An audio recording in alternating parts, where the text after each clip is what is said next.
사도신경 봉독하도록 하겠습니다.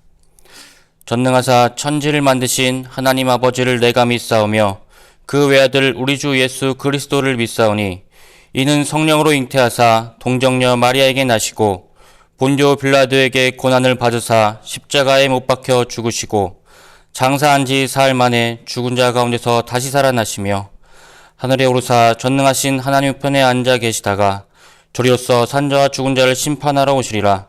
성령을 믿사오며 거룩한 공회와 성도가 서로 교통하는 것과 죄를 사하여 주시는 것과 몸이 다시 사는 것과 영원히 사는 것을 믿사옵나이다. 아멘. 오늘 함께 읽을 말씀은 사도행전 4장 32절에서 37절입니다. 말씀 읽어드리겠습니다. 믿는 무리가 한 마음과 한 뜻이 되어 모든 물건을 서로 통용하고 자기 재물을 조금이라도 자기 것이라 하는 이가 하나도 없더라. 사도들이 큰 권능으로 주 예수의 부활을 증언하니 무리가 큰 은혜를 받아 그 중에 가난한 사람이 없으니 이는 밭과 집 있는 자는 팔아 그 판 것의 값을 가져다가 사도들의 발 앞에 두매 그들이 각 사람의 필요를 따라 나누어 줌이라. 구브로에서 난 레위족 사람이 있으니 이름은 요셉이라. 사도들이 일컬어 바나바라 하니 그가 밭이 있음에 팔아 그 값을 가지고 사도들의 발 앞에 두니라. 아멘. 저는 오늘 함께 나눈 말씀을 가지고 위로의 자녀라는 주제로 말씀을 나누려고 합니다. 사도행전은 오늘 본문에서 오순절 성령 강림 이후 거센 외부의 핍박 속에서도 오히려 세상이 감당하지 못할 만큼 아름답고 강력한 교회를 그리고 부흥했던 초대 예루살렘의 초대교회를 보여주고 있습니다. 이 본문이 우리에게 끊임없이 고백되고 있는 이유는 이것이 바로 우리가 회복해야 될 교회의 원형이고 우리가 추구해야 될 교회의 모습이기 때문입니다. 오늘 본문은 그리스도인이 모여서 이룰 수 있는 가장 아름다운 모습을 우리에게 보여주고 있습니다. 오늘 이 본문에 나타난 모습은 하나님이 모든 사람들을 위해 의도하신 모범적인 모습을 어떻게 행했나, 이런 일이 진짜 일어났는지를 우리에게 보여주고 있으며 십자가를 통해 예수 그리스도께서 원하신 일이 무엇인지 우리에게 알려주고 있습니다. 예수님은 진정 자신의 삶을 바쳐서 사랑을 해야, 자신의 희생이 따라야 우리의 이웃임을 말씀해 주셨습니다. 누가복음 10장 36절 37에서는 이렇게 말씀하십니다. 너의 생각에는 이 세 사람 중에 누가 강도 만난 자의 이웃이 되겠느냐? 이르되 자비를 베푼 자니이다. 예수께서 이르시되 가서 너도 이와 같이 하라 하시니라. 예수님은 언제나 사랑과 헌신이 다를 수 없다. 그리고 멀리 떨어져 있을 수 없다는 것을 강조해 주셨습니다. 그런데 우리는 이 말씀에 대해서, 오늘 말씀에 대해서 많이 듣고 또 많이 나눴습니다. 그럼에도 불구하고 우리는 계속해서 이 말씀을 나눠야 합니다.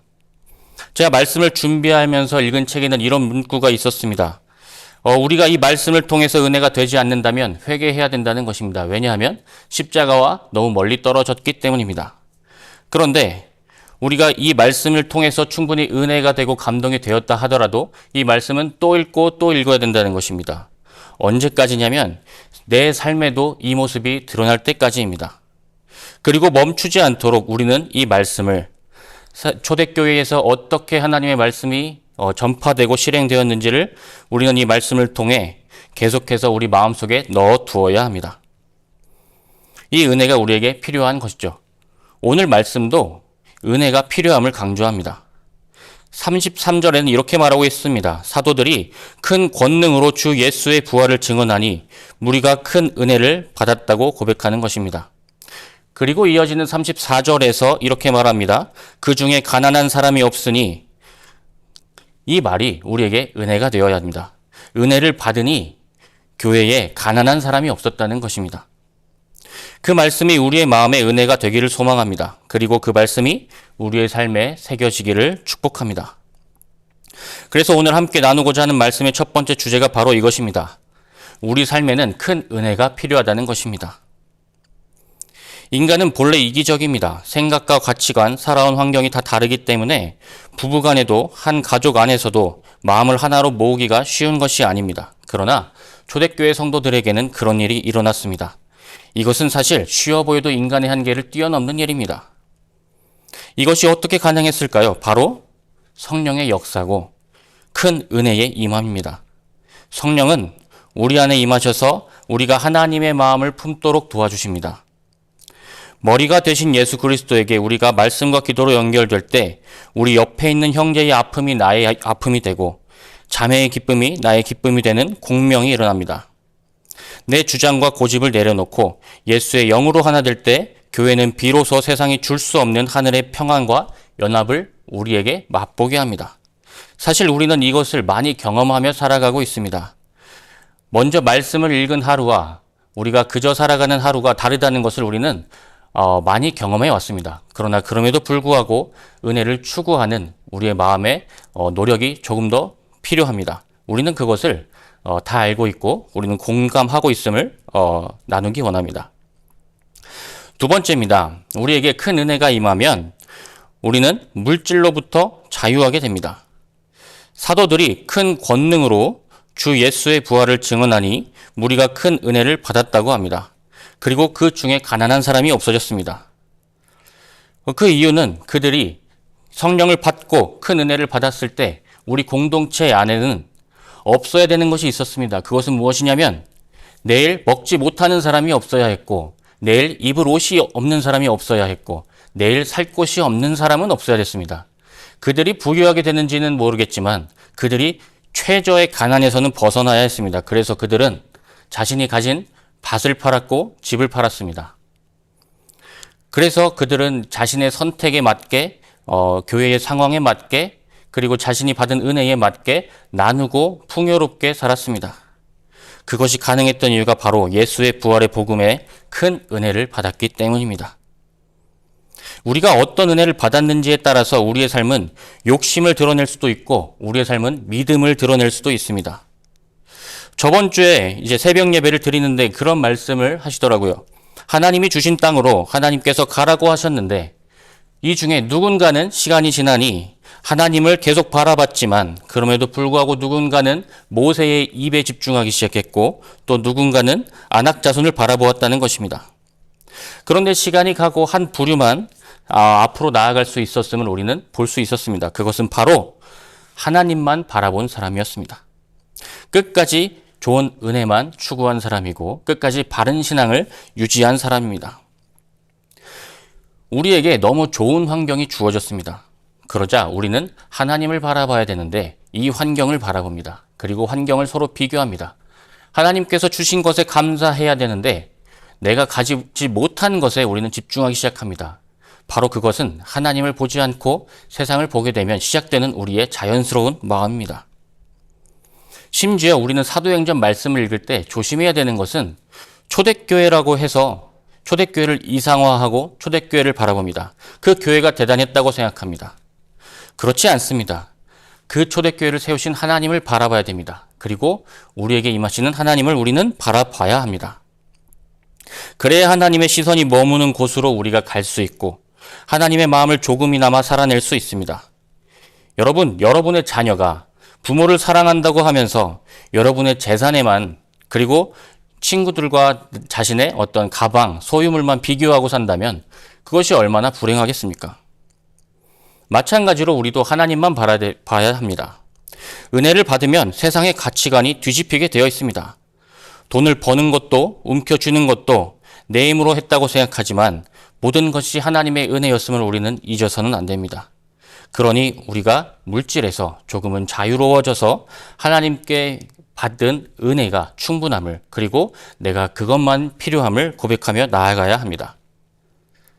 제가 좋아하는 말씀 중에 시편 119편 32절과 45절이 있습니다. 45절은 세번역에서 이렇게 말합니다. 내가 주의 법도를 따르려고 했었으니 이제부터는 넓은 세상으로 마음껏 다니게 해주십시오. 여러분에게 이런 자유함이 있기를 소망합니다. 또 32절에서 이렇게 고백합니다. 주께서 내 마음을 넓히시면 내가 주의 계명들의 길로 달려가리이다. 우리는 주께서 우리의 마음을 넓히셔서 그 안에서 우리가 뛰노는 삶으로 자유함을 얻는 삶으로 나아가야 될 줄로 믿습니다. 세 번째입니다. 세 번째는 위로의 사람 바나바가 주는 도전입니다. 이 긴 말씀 뒤에 한 사람이 등장합니다. 그 사람은 바나바라는 사람이었습니다. 그 사람은 매우 자유로웠습니다. 그 사람을 이렇게 설명합니다. 구브로에서 난 레위족 사람이 있으니 이름은 요셉이라 사도들이 일컬어 바나바라 번역하면 위로의 아들이니 그가 밭이 있음에 팔아 그 값을 가지고 사도들의 발 앞에 두니라. 누가는 초대교회 수많은 헌신자 중에서도 특별히 바나바라는 사람, 위로의 아들이라는 사람을 구체적으로 조명합니다. 바나바는 자신의 밭을 팔아서 교회에 바쳤고 이 물질은 공동체 안에 가난한 이들을 살리는 따뜻한 위로가 되었습니다. 하나님의 나라는 말에 있는 것이 아니라 이처럼 한 사람의 구체적인 사람의 행동을 통해서 확장되는 나라입니다. 우리가 믿음이 좋다는 것은 단지 종교적인 열심이 많은 것이 아니라 주변 사람들에게 작은 예수가 되어야 한다는 것이며 따뜻한 사람이 되는 것입니다. 우리는 사람을 세워주고 소외된 자를 품어주며 내 것을 나누어 공동체를 살리는 바나바 같은 위로자가 되어야 할 줄로 믿습니다. 사랑하는 성도 여러분, 초대교회의 기적은 먼 옛날의 전설 같은 일이 아닙니다. 오늘날 우리도 성령으로 충만하여 한 마음이 되고 부활의 복음의 큰 은혜를 받아서 가치관이 변화되어야 합니다. 내가 가진 것을 흘려보내는 위로의 삶을 살아야 합니다. 오늘 바나바로 마무리되었지만 내일은 바로 이어지는 말씀은 아나니아와 삽비라입니다. 우리에게 어떻게 하나님의 말씀을 추구하고 하나님의 은혜를 받는 것이 얼마나 중요한지 우리는 내일 이어서 볼 것이지만 오늘 우리는 말씀을 통해서 우리의 삶에 가장 중요한 것은 하나님의 은혜이고 성령의 임함이며 우리가 누군가를 위로하고 사랑하는 것임을 우리가 잊지 말고 나아갔으면 좋겠습니다. 기도하겠습니다. 하나님 감사합니다. 우리 삶 가운데 충분한 은혜를 허락하여 주옵소서. 우리 삶 가운데 성령을 허락하여 주옵소서. 그리하여 우리가 가진 것을 나누고 또한 가난한 자를 도외시하지 않고 하나님의 나라가 확장되는 것을 위해서 힘써 나아가는 한 사람 한 사람 성도가 될 수 있도록 도와주옵소서. 우리의 힘으로 할 수 없사오니 주님, 우리 마음 가운데 초대교회에 일어났던 일들을 상기시키사 그것이 우리에게 은혜가 되시게 하시고 우리의 삶이 되게 하여 주옵소서. 감사합니다.